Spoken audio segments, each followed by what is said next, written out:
Assalamualaikum warahmatullahi wabarakatuh. Yang terhormat Ibu Astriana Febrisari, SEMSI, selaku dosen pembimbing dan juga Ibu Anissa Suyono, SSI MM, selaku dosen penguji.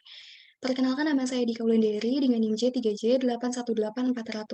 Di sini saya akan mempresentasikan terkait tugas akhir saya yang berjudul Peningkatan Produksi Jagung Hitam Segar melalui Pola Tanam Tumpang Sari dengan Tanaman Cabai pada CV Canary Farm. Langsung saja masuk ke topik pembahasan. Yang pertama yaitu pendahuluan, yang kedua metode kajian, ketiga keragaman perusahaan, keempat hasil pembahasan, dan yang kelima simpulan dan saran. Langsung masuk ke pendahuluan yang yaitu latar belakang. Yang pertama, Indonesia merupakan negara agraris. Indonesia merupakan negara yang memiliki tanah yang subur sehingga banyak tanaman yang dapat tumbuh di negara ini. Termasuk di dalamnya subsektor hortikultura, yaitu sayuran, buah-buahan, tanaman obat, dan juga tanaman hias. Menurut Kementan tahun 2019, hortikultura adalah salah satu metode budidaya pertanian modern yang dikembangkan di kebun dan merupakan penggabungan antara ilmu ekonomi dan juga ilmu teknologi. Yang kedua yaitu jagung sebagai penghasil karbohidrat terpenting di dunia setelah gandum dan beras. Menurut Kemendak tahun 2019, bahkan di beberapa daerah di Indonesia, yaitu Madura dan juga Nusa Tenggara, menjadikan jagung sebagai makanan pokok daerah mereka pengganti beras. Kemudian yang ketiga, jagung hitam merupakan varietas asli dari negara Peru. Di negara asalnya, jagung ini sangat populer dan diolah menjadi berbagai macam makanan dan juga minuman khas negaranya. Berdasarkan Kementan tahun 2019, kandungan yang terdapat di jagung hitam antara lain yaitu lemak, serat, asam amino, kalsium, zat besi, selenium, zinc, asam folat, potasium, dan juga niacin. Kemudian yang nomor 4, CV Canarifa merupakan salah satu perusahaan yang membudidayakan jagung hitam di Indonesia. Seperti yang kita tahu, di Indonesia jagung hitam belum banyak dikenal oleh masyarakat. Sehingga CV Canarifa merupakan salah satu perusahaan yang sampai saat ini masih membudidayakan jagung hitam di Indonesia. Kemudian yang nomor 5 yaitu pemanfaatan metode tumpang sari dilakukan pada Canary Farm dikarenakan seluruh lahan sudah termanfaatkan dengan baik. Sehingga diambil alternatif strategi untuk dapat melakukan peningkatan produksi terhadap jagung hitam, yaitu dengan melakukan metode tumpang sari dengan tanaman cabai. Sebelumnya tanaman cabai memang sudah ditanam di Canary Farm, kemudian dilakukan alternatif strategi dengan melakukan tumpang sari ditambah dengan jagung hitam, agar produksi pada jagung hitam, dapat meningkat. Kemudian dapat dilihat di sini yaitu permintaan dan juga penawaran jagung hitam segar pada Canary Farm sebelum dilakukannya pengembangan bisnis. Dapat dilihat di poin 3 yaitu supermarket, di bagian penawaran itu belum terpenuhi sama sekali. Hal ini dikarenakan, jumlah output yang dihasilkan oleh Canary Farm masih terbatas, sehingga diperlukan adanya peningkatan produksi terhadap jagung hitam segar pada Canary Farm. Selanjutnya tujuan. Yang pertama yaitu merumuskan ide pengembangan bisnis peningkatan produksi jagung hitam segar melalui pola tanam tumpang sari dengan tanaman cabai pada Canary Farm. Yang kedua yaitu menyusun perencanaan pengembangan bisnis peningkatan produksi jagung hitam segar melalui pola tanam tumpang sari dengan tanaman cabai pada Canary Farm. Selanjutnya masuk ke metode kajian, yaitu ada jenis data. PKL dilakukan di Canary Farm yang terletak di Desa Ciremput, Kecamatan Cugenang, Kabupaten Cianjur, Jawa Barat. Jenis data yang didapat yaitu primer dan juga sekunder. Data primer didapat dari hasil observasi dan pengamatan selama melakukan PKL di Canary Farm, kemudian melakukan proses wawancara, dan yang terakhir yaitu diskusi dengan pihak terkait seperti pemilik, karyawan, dan juga masyarakat di sekitar kebun. Kemudian data sekunder didapat dari internet, jurnal, dan juga literatur pendukung terkait. Kemudian ada metode analisis. Yang pertama, analisis yang dilakukan yaitu SWOT. Yang kedua, analisis aspek pasar dan pemasaran. Yang ketiga, aspek produksi. Yang keempat, aspek organisasi dan manajemen. Yang kelima, aspek sumber daya manusia. Yang keenam, aspek kolaborasi. Dan yang terakhir, analisis finansial. Kemudian masuk ke keragaan perusahaan, yaitu sejarah perusahaan. CV Cahaya Nirwana Lestari atau yang biasa disebut dengan CV Canary Farm didirikan pada tahun 2011 oleh Bapak Luki Lukmanul Hakim dan rekan-rekannya. Pada awalnya, ia dan rekannya membentuk dan menjalankan bisnis budidaya sayuran cabai di Sukanegara, serta mengerjakan proyek penanaman pohon sengon dan juga jambon. Kemudian pada tahun 2013, Bapak Luki mengadakan penyuluhan dan bertukar pikiran dengan petani setempat, sehingga didirikanlah si Visionary Farm dan kebun pertamanya yang berada di Cipanas, Jawa Barat. Kemudian pada tahun 2017, kebun yang ada di Cipanas ditutup, kemudian kebun pindah ke desa Ciremput, Kecamatan Cugenang, Kabupaten Cianjur, Jawa Barat, dan memiliki luas lahan sebesar 3 hektar yang sampai saat ini masih ditempati. Pada tahun inilah menjadi titik awal bagi Pak Luki beserta rekan-rekannya untuk membudidayakan jagung pelangi atau yang biasa disebut dengan gelas gum corn. Pada awalnya berasal dari 4 jenis varietas ulang asli yang kemudian dilakukan persilangan genetika sehingga menghasilkan 24 warna baru. Dan pada tahun inilah si Visionary Farm mulai dikenal oleh masyarakat luas baik wisatawan domestik maupun mancanegara. Mereka semua tertarik dengan keunikan yang ada pada jagung tersebut. Kemudian pada tahun 2019, si Visionary Farm melakukan kerjasama dengan perusahaan Malaysia di Selangor dan juga Terengganu. Salah satu yang dikembangkannya itu saca inci, dan tujuan dari kerjasama ini yaitu mengembangkan dan memperluas budidaya serta cakupan pemasaran dari si Visionary Farm.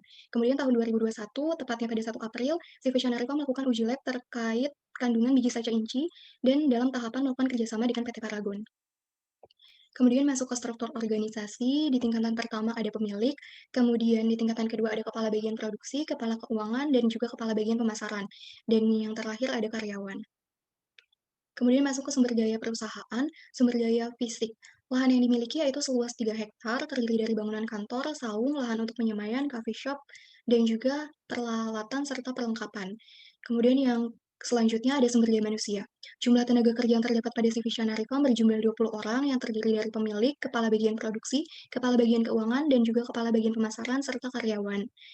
Untuk tugas dan tanggung jawab setiap karyawan ini fleksibel, karena dan semuanya melakukan tugas yang sama, karena semuanya memiliki keahlian yang sama dan tidak diperlukan keahlian khusus dalam melakukan proses budidaya. Terlebih, adanya kepala bagian yang mengatur dan mengkoordinir jalannya proses budidaya di si Visionary Farm.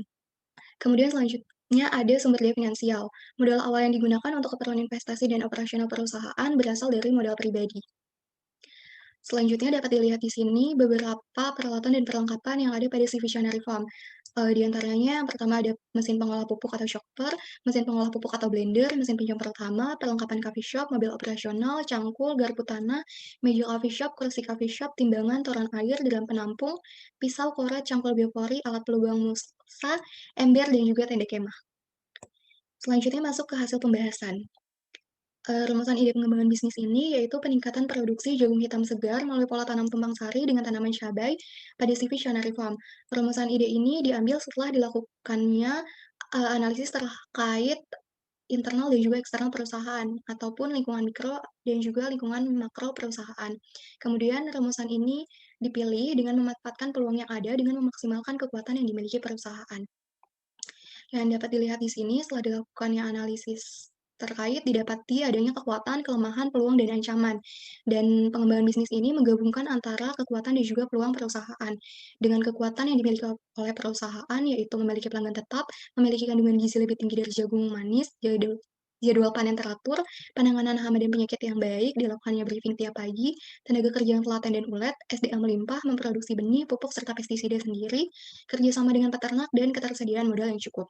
Kemudian di bagian peluang ada kebijakan pemerintah terkait pengembangan hortikultura, orientasi ekspor, stabilitas harga dan pasokan pangan, UU Cipta Kerja, pola hidup masyarakat yang berubah menjadi lebih sehat, pemanfaatan teknologi informasi, produksi, dan juga komunikasi, lokasi kebun dan kondisi alam strategis, belum adanya pesaing, banyaknya peternak di sekitar yang dapat dijadikan sebagai pemasok pupuk kandang, adanya permintaan jagung hitam segar yang belum terpenuhi, dan yang terakhir belum adanya pendatang baru. Kemudian dari hasil gabungan antara kekuatan dan peluang ini didapati alternatif strategi yaitu peningkatan produksi si jagung hitam segar melalui pola tanam tumpang sari dengan tanaman cabai pada si Visionary Farm. Kemudian selanjutnya dilakukan analisis kelayakan usaha finansial dan juga non-finansial. Kemudian akan didapati apakah ide pengembangan bisnis ini layak atau tidak layak. Jika layak, maka ide pengembangan bisnis akan dilaksanakan dan jika tidak layak, maka ide pengembangan bisnis harus dievaluasi kembali. Selanjutnya yaitu perencanaan produk. Produk yang akan dihasilkan dari perencanaan pengembangan bisnis ini yaitu jagung hitam segar dan juga cabai rawit. Rupa jagung ini tidak jauh berbeda dari jagung pada umumnya, hanya bulirnya saja berwarna merah dan memiliki rasa yang sedikit lebih hambar. Warna hitam pada jagung hitam ini berasal dari kandungan antosianin atau flavonoid yang ada pada jagung hitam. Zat ini memiliki banyak manfaat, di salah satunya yaitu zat antidiabetes. Selain itu, Kandungan antosianin ini juga menyebabkan kandungan pada jagung hitam lebih sedikit dari jagung pada umumnya dan memiliki beragam manfaat, yaitu protein yang lebih besar sekitar 20-30%, mengandung zat mineral, meningkatkan imun tubuh, mencegah diabetes, mengurangi resiko kanker usus besar, dan sebagai sumber protein serta antioksidan. Kemudian cabai rawit memiliki rasa yang lebih pedas dari cabai pada umumnya dan mengandung banyak gizi, vitamin A, dan juga vitamin C. Cabai rawit ini mengandung atsiri kapsaisin yang menyebabkan rasa pedas pada cabai rawit. Kandungan ini bersifat membangkitkan selera makan. Kandungan kapsaisin ini dapat menstimulus hormon epinefrin pada tubuh sehingga menyebabkan orang yang mengonsumsi cabai rawit cenderung meningkatkan nafsu makan dan juga porsi makannya. Cenderung meningkatkan nafsu makan dan juga porsi makannya. Selanjutnya, perencanaan produksi. Dapat dilihat di sini gambaran terkait tumpang sari yang akan dilakukan. Dengan jarak tanam jagung yaitu 30 cm dan jarak baris 50 cm, dengan tanaman cabai yang ditanam di antara tanaman jagung dengan jarak tanam 60 cm. Dilakukannya peningkatan produksi terhadap jagung hitam segar melalui pola tanam tumpang sari dengan tujuan untuk meningkatkan output jagung hitam yang semula 100 kilogram menjadi 200 kilogram per minggu. Kemudian lahan yang akan digunakan dalam proses budidaya tumpang sari ini yaitu seluas 1.200 meter dengan kebutuhan benih jagung sebesar 8.800 dan juga cabai sebanyak 2.200 benih. Kemudian masuk ke perencanaan pasar dan pemasaran yaitu strategi STP jagung hitam segar. Yang pertama ada segmentation yaitu geografis, wilayah pemasarannya meliputi Jabodetabek dan Bali. Kemudian di bagian demografis ditujukan untuk pria maupun wanita, baik dikonsumsi oleh pelajar maupun pekerja. Dan yang psikografis yaitu masyarakat yang memiliki kesadaran akan pentingnya kesehatan tubuh. Kemudian targeting ditujukan kepada masyarakat dengan riwayat diabetes, rumah makan, supermarket, dan pengunjung yang datang ke kebun Civic Farm. Kemudian positioning yaitu sayuran yang sehat, segar, berkualitas, dan memiliki beragam manfaat bagi tubuh. Kemudian masuk ke strategi STP cabai rawit, yang pertama ada segmentation, di bagian geografis itu pemasarannya meliputi wilayah Cianjur. Kemudian demografis ditujukan untuk pria maupun wanita dengan rentang usia 15-60 tahun dan baik dikonsumsi oleh keluarga maupun individu. Kemudian psikografis yaitu seluruh masyarakat yang menyukai rasa pedas. Kemudian targeting ditujukan untuk tengkulak dan juga pedagang pengecer yang berada di wilayah Cianjur, Jawa Barat. Dan kemudian positioning yaitu cabai yang sehat, segar, berkualitas, dan kaya manfaat bagi tubuh. Kemudian masuk ke bauran pemasaran, yang pertama ada produk. Produk yang dihasilkan dari pengembangan bisnis ini yaitu jagung hitam segar dan juga cabai rawit. Kemudian yang kedua ada harga atau price.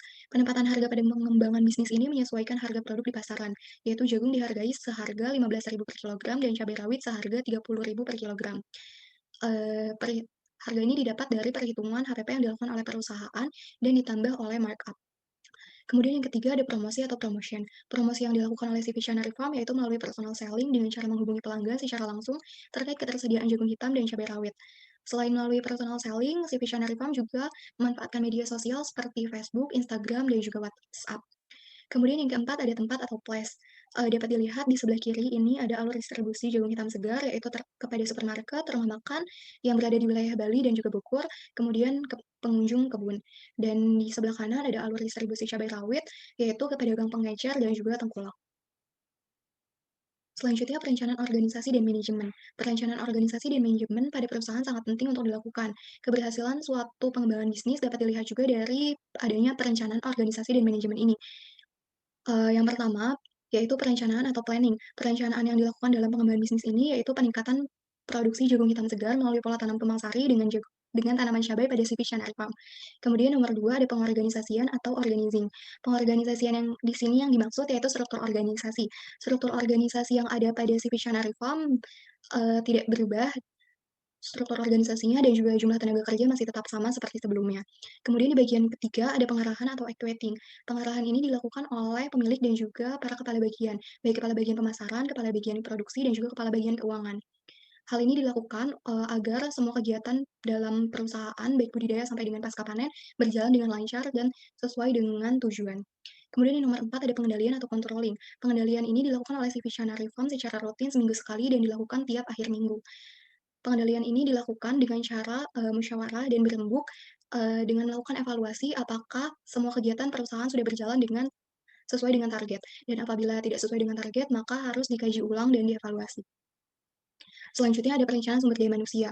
Perencanaan sumber daya manusia adalah suatu proses peramalan yang sistematis untuk menghubungkan kebutuhan sumber daya manusia sebuah perusahaan dengan rencana strategisnya untuk memastikan bahwa tenaga kerjanya memadai, kompeten, berkualitas, untuk mencapai tujuan organisasi. Pada perencanaan sumber daya manusia, tidak ada penambahan tenaga kerja serta perubahan struktur organisasi. Hal ini dikarenakan sumber daya yang ada masih mampu mengelola rencana pengembangan bisnis ini. Dengan adanya pengembangan bisnis ini, tidak akan serta-merta menambah pekerjaan karyawan menjadi lebih berat, karena luas lahan serta pekerjaan yang dilakukan oleh karyawan akan tetap sama, yang berubah hanyalah jumlah benih yang akan ditanam. Dan selain itu, input produksi lain seperti pupuk dan juga pestisida juga berjumlah sama. Kemudian jam kerja tetap 8 jam per hari dan jadwal kerja dari Senin sampai dengan Jumat. Selanjutnya ada perencanaan kolaborasi. Kolaborasi adalah suatu usaha dengan tujuan untuk membantu menumbuhkan bisnis, memperluas jangkauan, serta menciptakan ikatan dengan usaha yang memiliki hubungan. Contohnya perusahaan penyedia input produksi. Kolaborasi yang dilakukan pada Visionary Farm, yaitu melakukan kerjasama dengan peternak sekitar selaku pemasok pupuk kandang, perusahaan di Malaysia, dan juga melakukan kerjasama dengan mitra seperti rumah makan serta supermarket dalam pemasaran jagung hitam segar. Bentuk dari kerjasama yang dilakukan oleh Visionary Farm dengan perusahaan di Malaysia adalah yaitu memperluas, wilayah budidaya dengan melakukan budidaya di Malaysia, tepatnya di Selangor. Si Visionary Farm sebagai penasehat dan juga sebagai pemasok daripada benih gelas gemukon. Selanjutnya perencanaan finansial. Asumsi dasar yang digunakan antara lain yang pertama, modal yang digunakan adalah modal pribadi, umur bisnis yang digunakan 5 tahun, jumlah penerimaan diasumsikan tetap, harga jual jagung hitam per kilogram 15.000 per kilogram, jumlah output jagung hitam yang dijual sebanyak 7.200 kilogram per tahun, harga jual cabai rawit per kilogram 30.000 per kilogram, jumlah output cabai rawit yang dijual sebanyak 1.710 kilogram per tahun, dan biaya investasi hanya ada pada tahun pertama. Kemudian perencanaan finansial yang pertama dilakukan yaitu perencanaan penerimaan. Eee, Jumlah produksi per tahun pada jagung hitam yaitu sebesar 7.200 dengan harga jual per kilogram yaitu 15.000 dengan total penerimaan yaitu 108 juta rupiah. Dan cabai rawit dengan jumlah produksi per tahunnya 1.710 dengan harga jual 30.000 dengan total penerimaan 51.300.000. Kemudian ada biaya operasional terdiri dari biaya tetap dan juga biaya variabel, dengan total biaya operasional sebesar 111 juta rupiah. Selanjutnya harus kas, dengan NPV sebesar Rp41.052.163 dengan IRR sebesar 37%, net BISI 1,46, gross BISI 1,08, dan payback period sebesar 2,61. Dari hasil analisis cash flow yang telah dilakukan menunjukkan bahwa seluruh kriteria investasi, menunjukkan layak. Selanjutnya ada switching value. Yang pertama yaitu penurunan penjualan jagung hitam segar sebesar 11,48% dan kenaikan harga pupuk kandang sebesar 166,58%. Dengan hasil NPV sebesar 0, IRR 8%, net BISI 1, gross BISI 1, dan PB period 3,5 tahun. Selanjutnya masuk ke tahap pengembangan bisnis. Ada 7 kegiatan tahapan pengembangan bisnis. Yang pertama yaitu identifikasi masalah dengan durasi 7 hari, perencanaan produksi 3 hari, perencanaan bahan baku 2 hari, perencanaan tenaga kerja 2 hari, perencanaan finansial 4 hari, proses produksi 264 hari, pemasaran 32 hari, dan evaluasi 2 hari. Dengan total, tahapan pengembangan bisnis selama 314 hari. Selanjutnya simpulan, yang pertama pengembangan bisnis yang akan dilakukan yaitu peningkatan produksi jagung hitam segar melalui pola tanam tumpang sari dengan tanaman cabai pada Visionary Farm. Pengembangan bisnis ini dipilih melihat adanya permintaan terhadap jagung hitam segar yang belum terpenuhi oleh perusahaan, dengan memanfaatkan peluang dan juga kekuatan perusahaan, serta memanfaatkan metode tumpang sari. Selanjutnya yang kedua yaitu berdasarkan hasil analisis terhadap aspek non-finansial dan finansial perusahaan, maka diketahui bahwa usaha peningkatan produksi jagung hitam segar melalui pola tanam tumpang sari dengan tanaman cabai pada Visionary Farm layak untuk dilanjutkan dan memenuhi seluruh kriteria investasi. Selanjutnya saran, Visionary Farm dapat menggunakan ide pengembangan bisnis ini untuk meningkatkan pemasaran dan juga penjualan, dengan memanfaatkan peluang serta kekuatan perusahaan yang ada. Dilihat dari sumber daya dan kapasitas lahan yang ada, maka pengembangan ini akan sangat bagus bila dapat direalisasikan. Dengan begitu dapat meningkatkan pendapatan perusahaan. Dari perhitungan switching value yang telah dibuat, maka perusahaan harus dapat menjaga kuantitas penjualan terhadap jagung hitam segar sebesar 11,48% dan kenaikan biaya bahan baku yaitu pupuk kandang sebesar 166,58%. Maka perusahaan bisa mengalami kerugian karena pada kondisi tersebut NPV sama dengan 0. Hal ini menjadi penanda bahwa perusahaan tidak dalam kondisi yang baik. Sekian presentasi dari saya, kurang lebihnya mohon maaf. Wassalamualaikum warahmatullahi wabarakatuh.